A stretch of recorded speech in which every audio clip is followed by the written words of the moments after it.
دشمن کی سازشوں کو ناکام بنانے میں مرجعیت کا کردار۔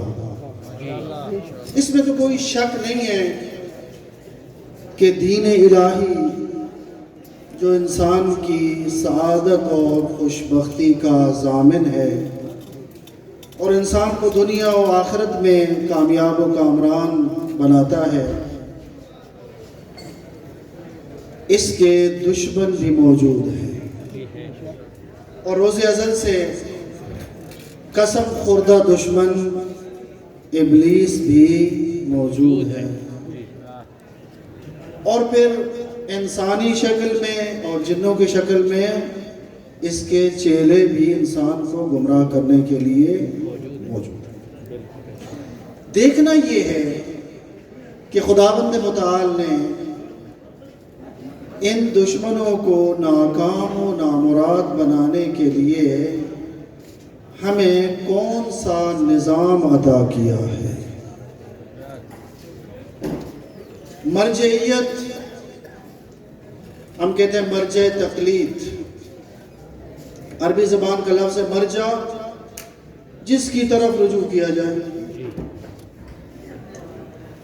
رجوع کس کی طرف کیا جاتا ہے؟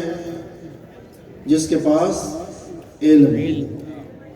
ہمیشہ جاہل عالم کی طرف رجوع کرتا ہے، یہ عقل کا بھی تقاضا ہے اور دینی تعلیمات کا تقاضا بھی یہی ہے، کیونکہ قرآن کہتا ہے کبھی بھی جاننے والا اور نہ جاننے والا برابر نہیں ہو سکتے، اور جس کے پاس خود نہ ہو وہ کسی کو أَفَمَنْ يَهْدِي إِلَى الْحَقِّ أَحَقُّ أَنْ يُتَّبَعَ مَنْ لَا يَهْدِي، کیا وہ شخص تمہاری ہدایت کرے گا جو خود ہدایت کے راستے پہ نہیں ہے؟ کبھی گمراہ کسی کی ہدایت نہیں کر سکتا۔ جب ہم نظام مرجعیت کی بات کرتے ہیں، مرجع یعنی جس کی طرف ہم نے رجوع کرنا ہے۔ کیوں رجوع کرنا ہے؟ ہمارا جی چاہتا ہے، ہمیں اچھا لگتا ہے، یا ہماری عقل کا بھی تقاضا ہے اور دین و شریعت کا بھی تقاضا ہے، کیونکہ اللہ نے ہمیں ایک مقصد کے تحت خلق کیا ہے۔ اس کائنات کا بھی مقصد ہے، اور اس کائنات کی سب سے افضل مخلوق انسان کا بھی۔ حدیث قدسی میں ارشاد ہوتا ہے خلقت الاشیاء لاجلک وخلقتک لاجلی، اے انسان یہ سب کچھ تیرے لیے ہے، یہ کائنات تیرے لیے ہے، تو کائنات کے لیے نہیں ہے۔ تیرا مقصد یہ کائنات نہیں ہے، تو مقصد کائنات ہے۔ اگر تیرا مقصد ہو سکتا ہے کیونکہ تو بلند ہے، اشرف ہے، تیرا مقصد صرف خدا کی ذات ہی ہو سکتی ہے۔ سبحان اللہ۔ تجھے اس کائنات کے لیے خلق نہیں کیا، یہ کائنات تیرے لیے خلق کی ہے۔ تیرا مقصد کیا ہے؟ معرفت کہیں، عبادت پروردگار کہیں، تکامل کہیں، ترقی کہیں، تقرب اللہ کہیں۔ وقت نہیں میں وضاحت کروں۔ وَمَا خَلَقْتُ الْجِنَّ وَالْإِنسَ إِلَّا، کب انسان عبادت کرتا ہے؟ کس کے سامنے پیشانی جھکاتا ہے؟ جس کو پہچانتا ہو کہ اسی نے مجھے عدم سے وجود میں لایا ہے، میں اصل وجود میں بھی اسی کا محتاج ہوں، اور اپنے وجود کو باقی رکھنے میں بھی لمحہ لمحہ اسی کا محتاج ہوں۔ اس خدا کی عبادت کیا کرتی ہے؟ انسان کو معراج کی طرف لے کے جاتی ہے، اللہ کے قریب ہوتا ہے، تقرب اللہ کی منزل پر پہنچ جاتا ہے۔ اللہ نے ہمیں اپنے مقصد تک پہنچانے کے لیے اپنی حکمت کے مطابق، ہم لفظ ہدایت سنتے بہت ہے لیکن بہت کم وضاحت کی جاتی ہے۔ ہدایت کا معنی کیا ہے؟ صرف اللہ نے اس انسان کی ہدایت نہیں کی، کائنات کی ہر مخلوق کی اللہ نے ہدایت کی۔ سادہ لفظ میں ہدایت کا معنی کیا ہے؟ جس شے کا جو مقصد ہے اس مقصد تک پہنچنے کے لیے اس کے لیے اسباب کو فراہم کرنا اور رکاوٹوں کو دور کرنا ہدایت کہلاتا ہے۔ اللہ نے ہماری ہدایت کی ہے، یعنی ہمارے لیے ہر وہ سامان جو ضروری تھا ہمیں عطا کیا ہے۔ وہ اسلحہ کون کون سا ہے؟ عقل ہے، یہ جملہ کہتے ہیں نا، دو طرح کی حجتیں ہیں، ایک حجت ظاہری ہے اور ایک حجت باطنی۔ حجت کسے کہتے ہیں؟ حجت الاسلام والمسلمین قبلہ نصیر حیدر قمی صاحب۔ حجت کا لفظ استعمال ہوتا ہے عربی زبان میں ما یحتج بہ، جس کے ذریعے دلیل قائم کی جا سکے۔ اگر قیامت کے دن اللہ کہے اس شخص کو جہنم میں ڈال دو، اس کو سزا دو، کیوں؟ اس نے نماز نہیں پڑھی تھی۔ اگر کوئی کہنے والا کہے مجھے پتہ نہیں تھا، اگر خدا یہ کہے کیا میں نے انبیاء نہیں بھیجے تھے، کیا ائمہ نہیں بھیجے تھے، کیا تمہیں عقل کی دولت سے نہیں نوازا تھا؟ اب انسان کے پاس کوئی دلیل باقی نہیں، اسے کہتے ہیں حجت، جس کے ذریعے انسان دلیل قائم کرتا ہے۔ اللہ تعالیٰ کی طرف سے دو حجتیں ہیں، ایک حجت باطنی ہے، عقل ہے، اور کچھ حجتیں ظاہری ہیں، انبیاء، رسل، صحف آسمانی، قرآن مجید، ائمہ اطہار، یہ اللہ کی طرف سے ہم پر حجت۔ کہتے ہیں اتمام حجت، یعنی میرے پاس کوئی عذر نہیں رہ جاتا۔ اب اللہ نے یہ جو نظام ہدایت خلق کیا ہے، قرآن اور اہل بیت کہ جس کا تعارف پیغمبر نے کروایا، اور خود فرمایا ان علینا للہدا، مجھ پر ہے ہدایت کی ذمہ داری اور میں ہی دنیا اور آخرت کا مالک ہوں۔ ایسا نہیں ہے کہ میں نے آپ سے چاہا ہے کہ آپ ایک مقصد تک پہنچیں، لیکن اس مقصد تک پہنچنے کے لیے راستہ ہموار نہیں کیا، نہیں، میں نے نظام ہدایت وضع کیا ہے۔ یہ اللہ کی حکمت کا تقاضا ہے، جسے ہم طالب علموں کے اصطلاح میں قاعدہ لطف کہتے ہیں۔ اس لطف سے مراد کوئی لطف عام نہیں ہے، لطف پروردگار نہیں، جو لطف ہم اپنی اردو زبان میں استعمال کرتے ہیں، بلکہ کہتے ہیں اللہ کی حکمت کا تقاضا ہے کہ اللہ ہادی کا انتظام کرے، اور اللہ نے ہمیں حکم بعد میں دیا ہے، ہادی کا انتظام پہلے، تاکہ کوئی یہ نہ کہہ سکے کہ میرے پاس ہادی۔ نبوت کا سلسلہ چلتا رہا، اب آخری نبی تک یہ سلسلہ پہنچ گیا، اب اس کے بعد سلسلہ امامت شروع ہوتا ہے۔ نبوت ختم ہوگی لیکن ہدایت ختم نہیں ہوگی۔ وہی ذمہ داری ہدایت جو انبیاء کے ذمہ ہے، وہی ائمہ کے ذمہ۔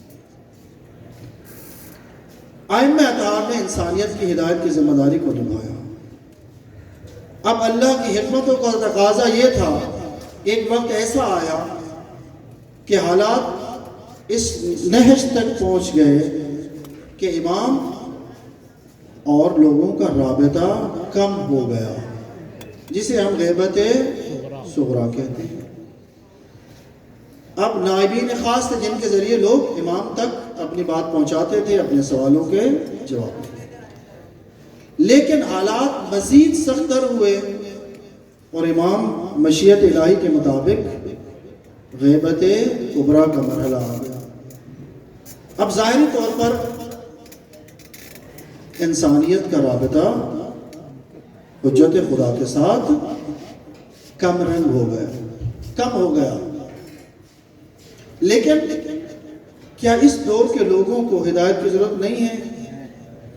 کیا وہ اللہ سے یہ مطالبہ، یہ خواہش نہیں ظاہر کر سکتے کہ ہمیں بھی کوئی ہادی عطا کرے؟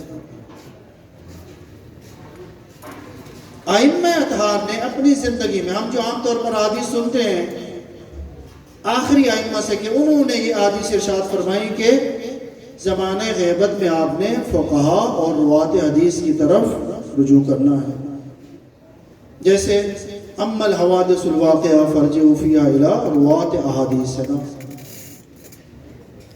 یا اما من کان من الفقہاء صائنا لنفسہ محافظا لدینہ مخالفا لہواہ مطیعا لامر مولاہ لیکن میں آج خصوصیت کے ساتھ چند وہ نمونے آپ کی خدمت میں پیش کرنا چاہتا ہوں. دیکھیں، لوگوں کے ذہن میں یہ خیال آتا ہے اس زمانے کے لوگ ڈائریکٹ معصوم سے دین لیتے تھے، لیکن اب نوبت یہاں پہنچی کہ ہم غیر معصوم سے دین لیں، کیونکہ آئمہ نے خود ہمیں حکم دیا ہے کہ زمانے غیبت میں ان صفات کے حامل لوگ آپ کے لیے مرجع ہیں، جو دین کو سمجھتے ہوں، دو دنیا دار نہ ہوں، جو اپنے اللہ کی اطاعت کرنے والے ہوں، جو معصیت کرنے والے نہ ہوں، جن کی نظروں میں یہ دنیا اہمیت نہ رکھتی ہو بلکہ اللہ عظیم ہو، وہ تمہارے لیے مرجع ہے. اور انہوں نے ثابت کیا کہ جب بڑی بڑی آفریں ہوئیں، سب کچھ کو ٹھوکر مار کر یہی کہا اور اس کا ثبوت دیا کہ عظم الخالق، کہ جن کی نظروں میں اللہ عظیم ہوتا ہے وہ کسی اور شے کی پرواہ. اب ان سے دین لینے کا حکم آیا.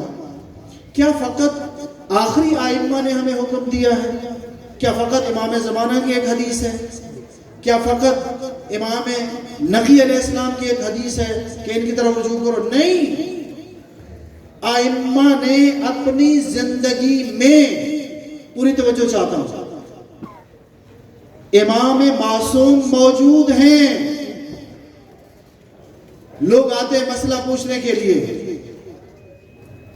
امام کہتے ہیں ضروری نہیں ہے کہ زحمت کرو ہر وقت ہمارے پاس آ جاؤ، اگر ہمارے فلاں صحابی سے پوچھ لو ایسا ہی ہے جیسے ہم سے پوچھا. لوگوں کے ذہنوں کو آمادہ کیا. اور یہ کب سے تھا؟ ان دو ائمہ کے دور سے جنہیں شریعت کی جزیات کو زیادہ بیان کرنے کا موقع ملا.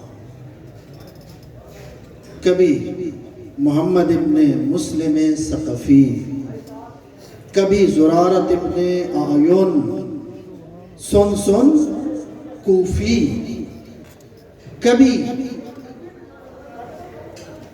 یونس ابن عبد الرحمن. میں ان چند اصحاب کے بارے میں ائمہ کے الفاظ نقل کرنا چاہتا ہوں تاکہ اذہان مطمئن ہو کہ جو نظام اہل بیت نے عطا کیا ہے، نبوت، پھر اس کے بعد ائمہ کی ذمہ داری ہے ہدایت کرنا، اسی ہدایت کے، میں نے کہا تھا موضوع کی وضاحت کروں، اگر مرجعیت کو ایک لفظ میں سننا چاہو، وہی ہدایت کا سلسلہ جو کبھی نبی نے نبھایا، کبھی امام نے نبھایا، اسی ہدایت کے تسلسل کا نام ہے مرجعیت. اسی سلسلہ ہدایت کے تسلسل کا نام. اب ائمہ کی وہ تعبیریں سنیں جو انہوں نے اپنے ان اصحاب کے بارے میں، کہ جنہیں ہم مرجع کہتے ہیں، جن کی طرف ہم رجوع کرتے ہیں اور ان سے اپنا دین لیتے ہیں. محمد ابن مسلم ثقفی، جناب امام ابو حنیفہ بھی جب مشکل پیش آتی تھی اپنے علمی مسائل حل کرنے کے لیے، امام کے تو شاگرد تھے ہی، امام کے اس صحابی کے پاس آ کر اپنے مسائل پوچھتے تھے. محمد ابن مسلم. اب امام کی جو تعبیر ہے اس شخص کے بارے میں یہ ہے، میں فقط خلاصہ بیان کر رہا ہوں، پوری روایت نہیں نقل کرنا چاہتا.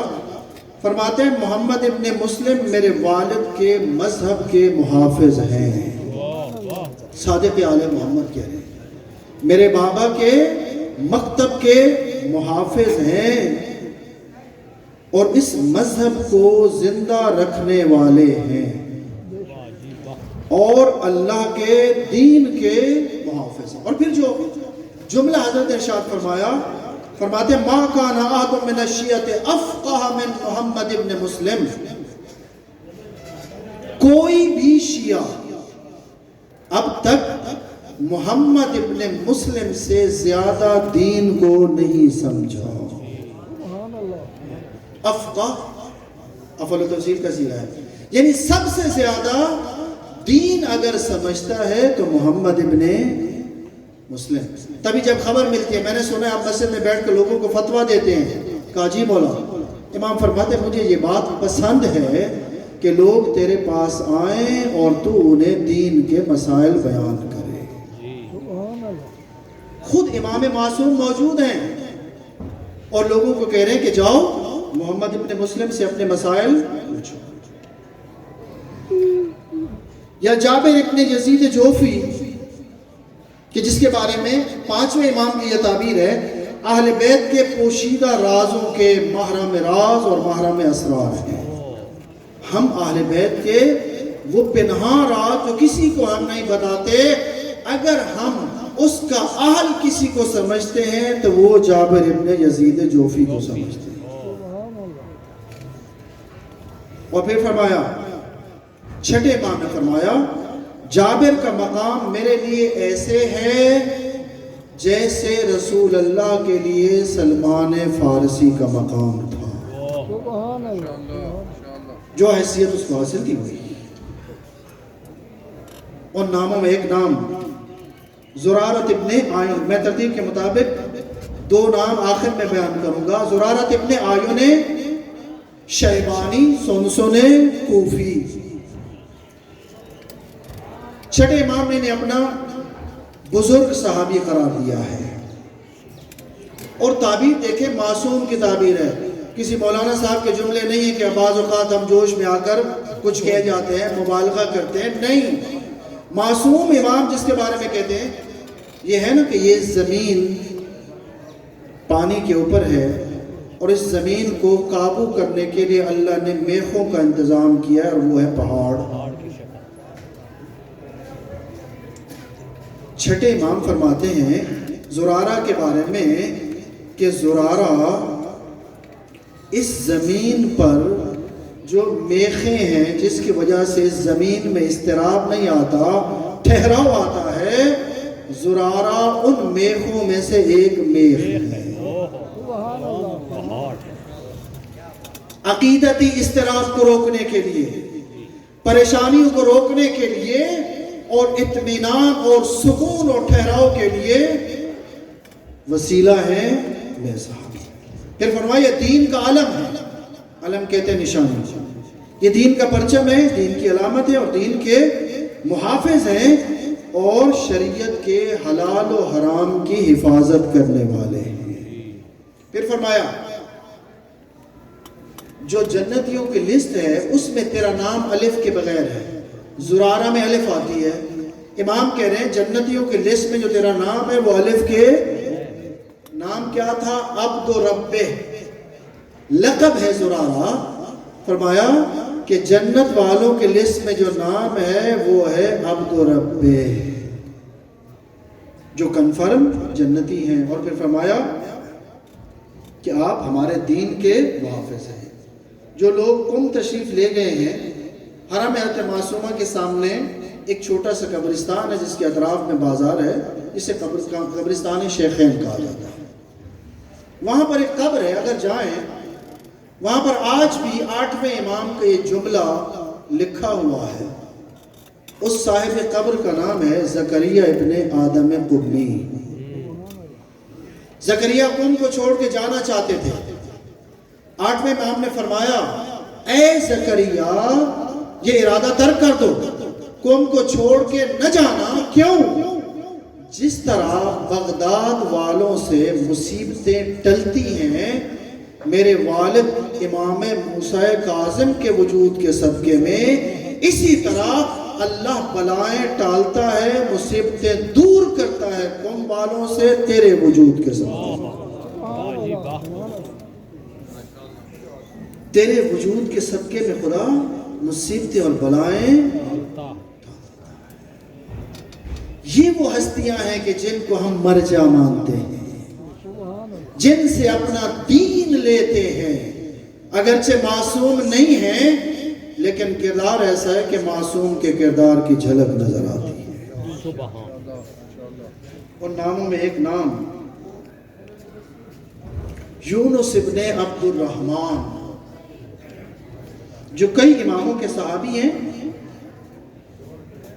ایک شخص آتا ہے امام کے پاس اور کہتے ہیں شقتی انک بعیدا ممن آخذ معالم دیننا. اے مولا میرا وطن دور ہے، ہر وقت آپ کے پاس نہیں آ سکتا، مشکل پیش آتی ہے، دور ہوں، ہر وقت آپ کی بارگاہ میں حاضر ہو کر دین کے مسائل نہیں پوچھ سکتا. پوری توجہ چاہتا ہوں.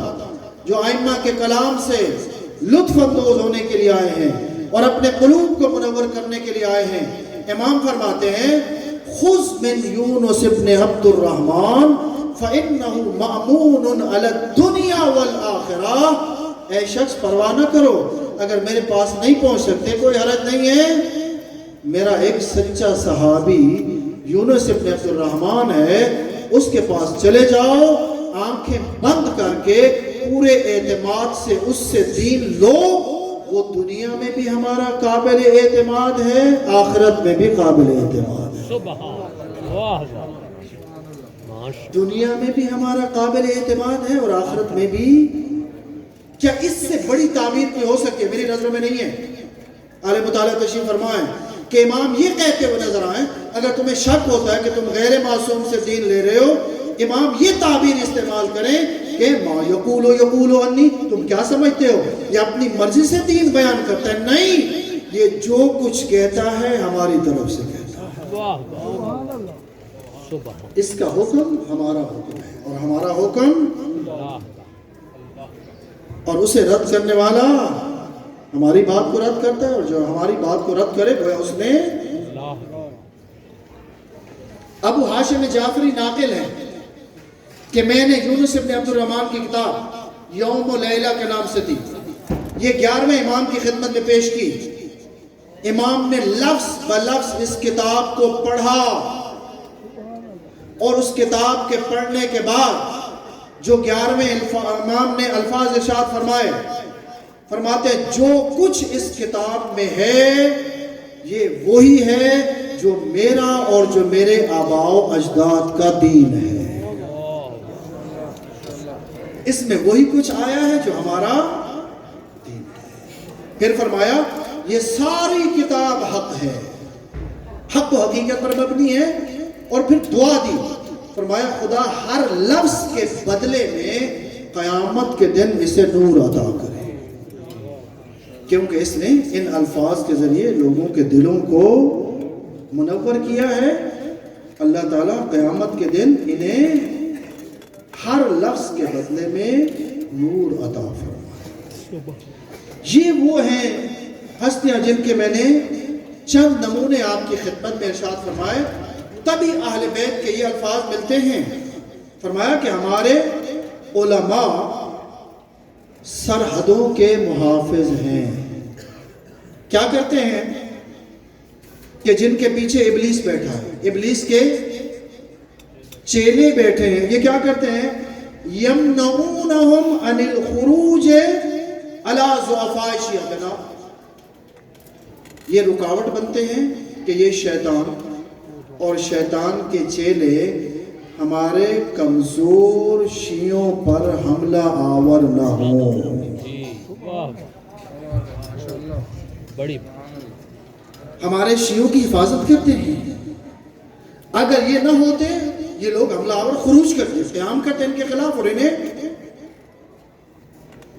اور پھر 10ویں امام کی یہ تعبیر میرے خیال میں اس کے بعد کسی کے ذہن میں یہ شبہ نہیں آنا چاہیے کہ ہم غیر معصوم سے دین لیتے ہیں.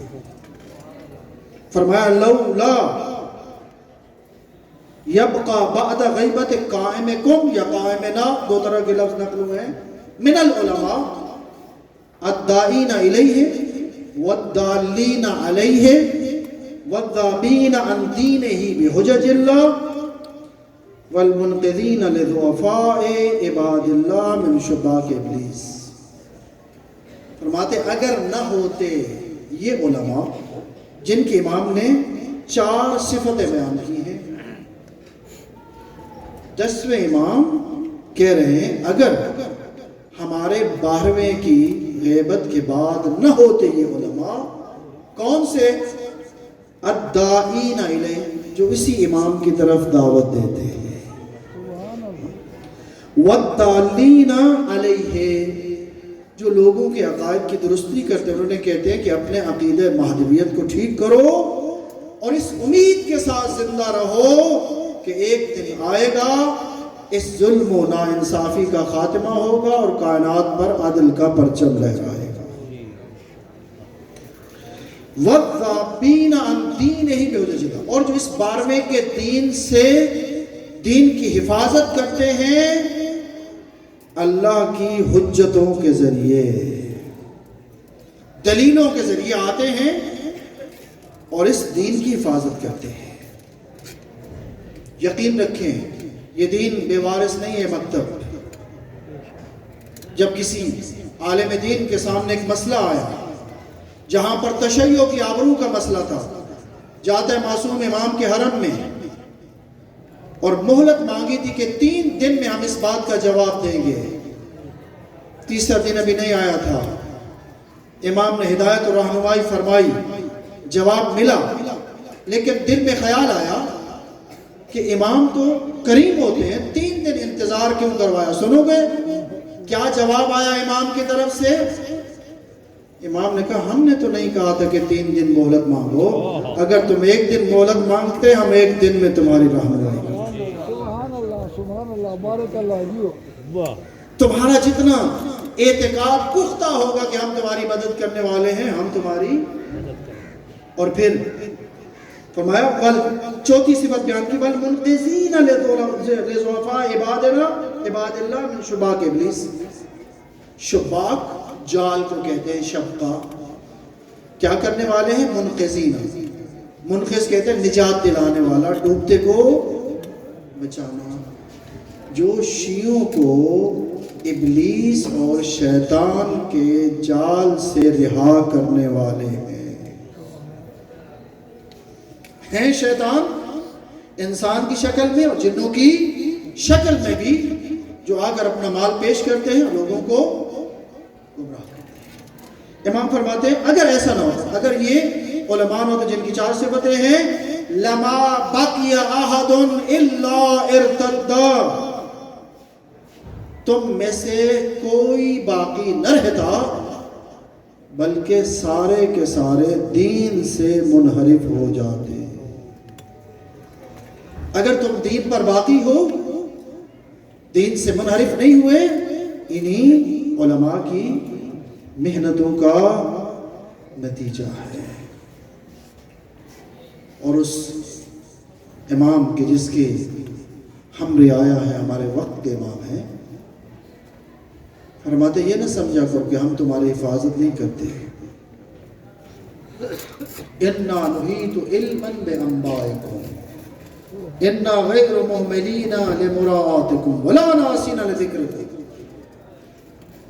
ترجمہ کرو امام کے لفظ، وقت امام فرماتے ہیں یہ نہ سمجھو کہ ہم تم سے بے خبر ہیں، تمہاری ہر خبر سے ہم آگاہ ہیں۔ اِنَّا غَيْرُ مُهْمِلِينَ لِمُرَاعَاتِكُمْ، ہم نے تمہاری حفاظت میں کبھی کوتاہی نہیں کی۔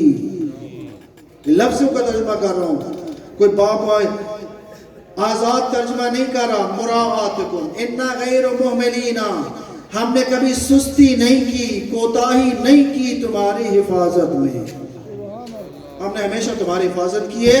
وَلَا نَاسِينَ لِذِكْرِكُمْ، ہم نے تمہیں کبھی اپنی یادوں سے نہیں بھلایا۔ اگر تم ہمیں یاد کرتے ہو، ہم بھی تمہیں۔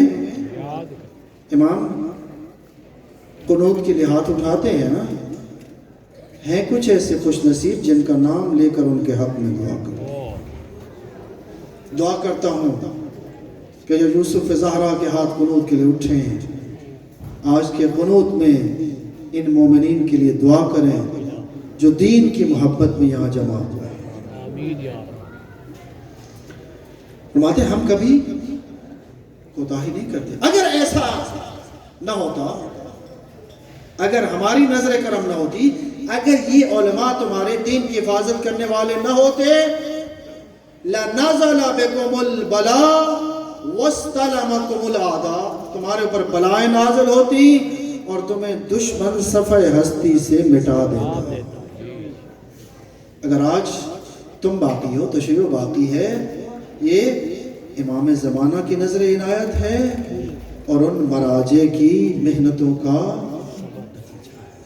کہ جنہوں نے ہمیشہ دین کا پرچم اٹھایا، دین کی حفاظت کی اور دشمن کی سازشوں کو ناکام بنایا۔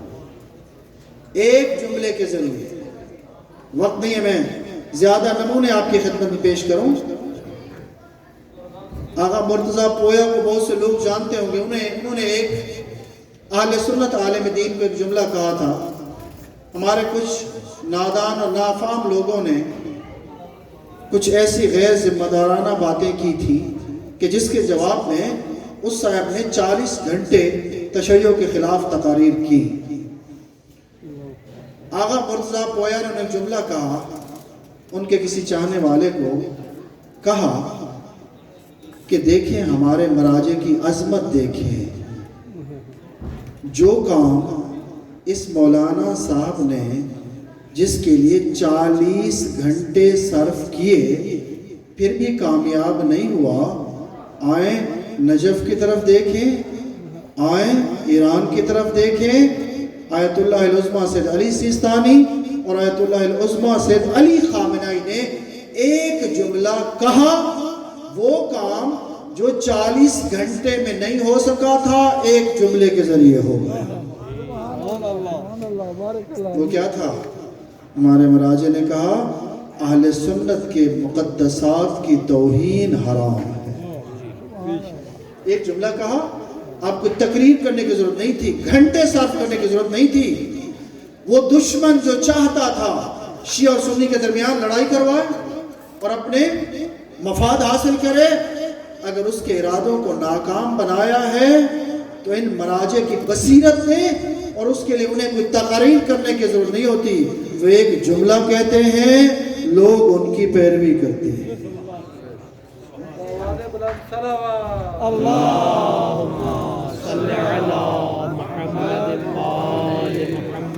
اگر آج عراق متحد ہے، وہاں پر شیعہ سنی کے درمیان لڑائی نہیں ہے، مسلم غیر مسلم کے درمیان لڑائی نہیں ہے، اگر آج عراق کے ٹکڑے نہیں ہوئے تو اس میں سلام عقیدت پیش کرنا چاہیے آیت اللہ العظمیٰ سید علی سیستانی کی بصیرت کو۔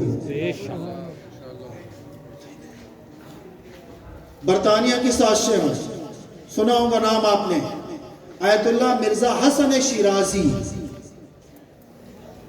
ایران میں ناصر الدین شاہ قاجار کا زمانہ تھا، تمباکو جس سے سگریٹ بھی بنتا تھا یا اور استعمالات ہوتے تھے، یہ سارا کے سارا اس کا جو پرافٹ تھا فائدہ برطانیہ کو پہنچتا تھا۔ ایک معاہدہ کر دیا گیا تھا۔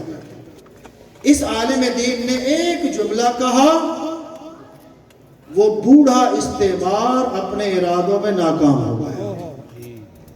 کہا اس کے بعد جو بھی تمباکو نوشی کرے گا، تمباکو نوشی کا ہر طرح کا استعمال ایسے ہی ہے جیسے آپ اپنے وقت کے امام کے خلاف جنگ کر رہے ہیں۔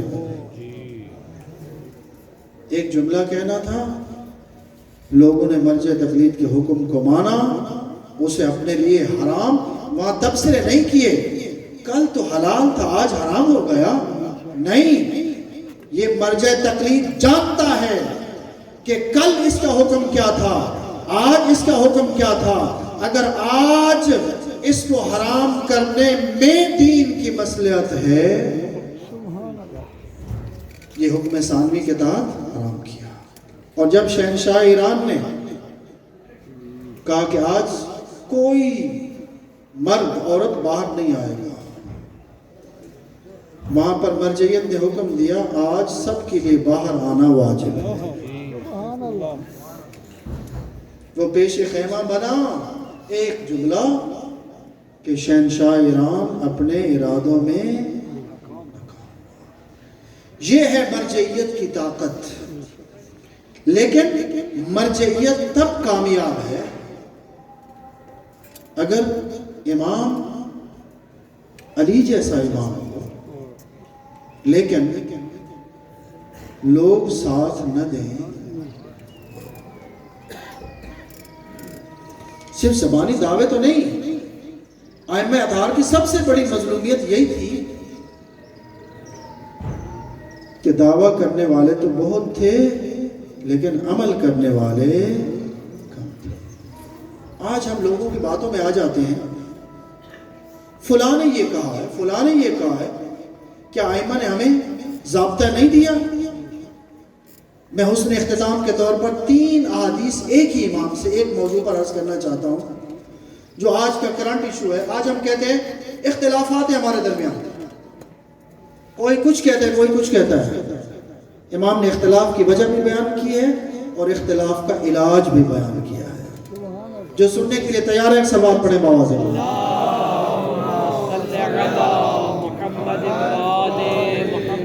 پہلی حدیث اقلیم امامت کے 9 تاجدار سے 3 حدیث نقل ہوئی ہیں. گویا آج کے دور کو دیکھ رہے تھے امام. پہلا جملہ ارشاد فرمایا لو سکت الجاہل مختلف الناس. اگر پوچھنا چاہو اختلاف کیوں ہے، اے کاش یہ اختلافات نہ ہوتے. امام فرماتے ہیں اگر جاہل خاموش رہتے تو کوئی اختلاف نہ ہوتا. لفظ جاہل مفرد استعمال ہے کہ جنس مراد ہے. اگر جاہل خاموش رہتا اختلاف، یا یوں کہوں جس زبان کو بولنا چاہیے تھا وہ خاموش، جس کو خاموش رہنا چاہیے تھا وہ بولنے لگے، جس سے پوچھنا تھا وہ تو انتظار میں رہے کوئی پوچھنے والا نہیں ہے، جس سے نہیں پوچھنا تھا اس کے اطراف رش نظر آئے تو پھر اختلاف نظر آئے گا. امام فرماتے ہیں اگر جاہل خاموش رہتا کوئی اختلاف. اگر آج اختلاف ہے تو اس کی وجہ یہ ہے کہ جاہل بول رہا ہے. جس زبان کو چپ رہنا چاہیے تھا وہ. اگلا جملہ ارشاد فرمایا من استحسن قبیحا کان شریکا فیہ. دقیق اور دقت کے ساتھ استحسن کا معنی داد دینا، کسی کو احسن کہنا، واہ واہ کہنا. فرماتے اگر کبھی پر بری بات پر جو اللہ اور اللہ کے رسول کو ناپسندیدہ ہو کوئی ایسی بات کرے اور کوئی اسے داد دے، واہ واہ کہے، صلوات پڑھے، نعرہ لگوائے، کوئی اور انداز اپنائے جس سے اس کی حوصلہ افزائی ہو، امام فرماتے ہیں یہ بھی اس کے جرم میں شریک ہے. اور جو تیسری حدیث ارشاد فرمایا من اصغى الى ناطق فقد عبد. جس نے کسی بولنے والے کی بات پر کان دھرے، سامعہ نہیں ہے، استماع نہیں ہے، اسمع کہتے ہیں غور سے سننا. جس نے کسی کی بات غور سے سنی وہ عبادت کرتا ہے. اب پوچھو مجھ سے کس کی عبادت؟ امام نے خود جواب دیا جو بھی کسی کی بات غور سے سنے وہ عبادت کرتا ہے. اب امام نے 2 شکیں بیان کی اور بولنے والوں کی 2 قسمیں بیان کی. فرمایا ان کان الناطق ینطق عن اللہ فقد عبد اللہ. اگر بولنے والا ایسی بات کر رہا ہو جو اللہ کی بات ہو، اللہ کے رسول کی بات ہو، اہل بیت کی بات ہو تو سننے والا اللہ کی عبادت کرتا ہے.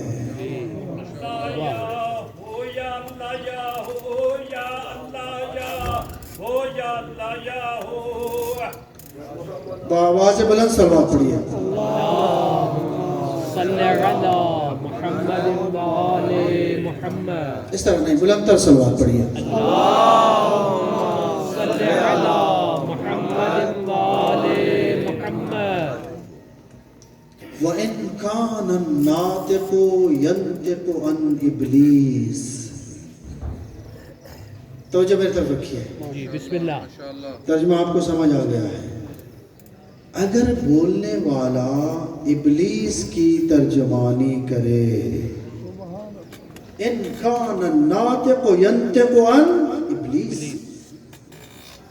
شیطان کی بولی بولے رحمان کی بولی نہ بولے، شیطان کی ترجمانی کرے اور کوئی اس کی بات کو غور سے سنے، فقط عبد ابلیس، وہ اللہ کی عبادت نہیں کر رہا، شیطان کی عبادت کر رہا۔ میں تو ایسے ہی کیا تھا اس کو سننے کے لیے۔ ہاں، جو بھی کسی کی بات کو غور سے سنے وہ کسی نہ کسی کی عبادت کرتا ہے۔ بولنے والا جس کا نمائندہ ہے، جس کی زبان بولتا ہے، جس کی ترجمانی کرتا ہے، جس کی نمائندگی کرتا ہے، سننے والا اسی کی عبادت کرتا ہے۔ بولنے والا اللہ کا دین بیان کرے تو وہ سارا وقت عبادت خداوندی میں شمار ہوتا ہے، اور اگر بولنے والا شیطان کی زبان بولے تو پھر وہ وقت شیطان کی عبادت میں صرف ہوتا ہے۔ علماء نے انہی اہل بیت کی تعلیمات پر عمل کرتے ہوئے دین کی، عقیدے کی سرحدوں کی حفاظت کی ہے۔ انہیں یاد ہے اپنے مولا و مقتدی سید الشہداء کا وہ قول جو انہوں نے اپنے جد نامدار سے نقل کیا، اذا ظہرت البدع فعلی العالم ان یظہر علما۔ صلوات پڑھیے بآواز سے بلند۔ اللہم صلی علی محمد وآل محمد۔ کہ جب بھی بدعتیں ایجاد ہوں، نیا دین بنایا جانے لگے، عالم کی ذمہ داری ہے کہ وہ اپنے علم کا اظہار کرے اور معاشرے کی اصلاح کی ذمہ داری کو انجام ہے۔ ہمیں فخر ہے کہ اللہ تعالیٰ نے ہمیں جہاں ہدایت کے لیے نبوت عطا کی ہے، امامت عطا کی ہے، اسی ہدایت کا تسلسل مرجعیت کی صورت میں ہمیں عطا کیا ہے۔ اور مراجع نے ہمیشہ پوری جرأت کے ساتھ دین کا دفاع کیا ہے، دین کی حفاظت کی ہے، اور شیعوں کے عقائد کی حفاظت کی ہے، کیونکہ ان کی نظروں میں اگر کوئی چیز عظمت رکھتی ہے وہ خدا کی ذات ہے۔ دعا کرتا ہوں خداوند متعال ہمیں نظام مرجعیت سے متمسک رہنے اور اپنا دین انہی سے لینے اور اپنے دین میں بدعتیں ایجاد ہونے کا راستہ روکنے کے لیے اللہ تعالی ہماری توفیقات میں اضافہ فرمائے، اور جن علماء نے جن کی محنت اور کاوشوں سے یہ مکتب مقدس اور اس کی نورانی تعلیمات ہم تک پہنچی ہیں، خالق کائنات آج کی محفل کے صدقے میں یقیناً ان کے درجات بلند ہیں، بلند تر فرمائے۔ اپنی سب دعاؤں کی استجابت کے لیے صلوات پڑھیں۔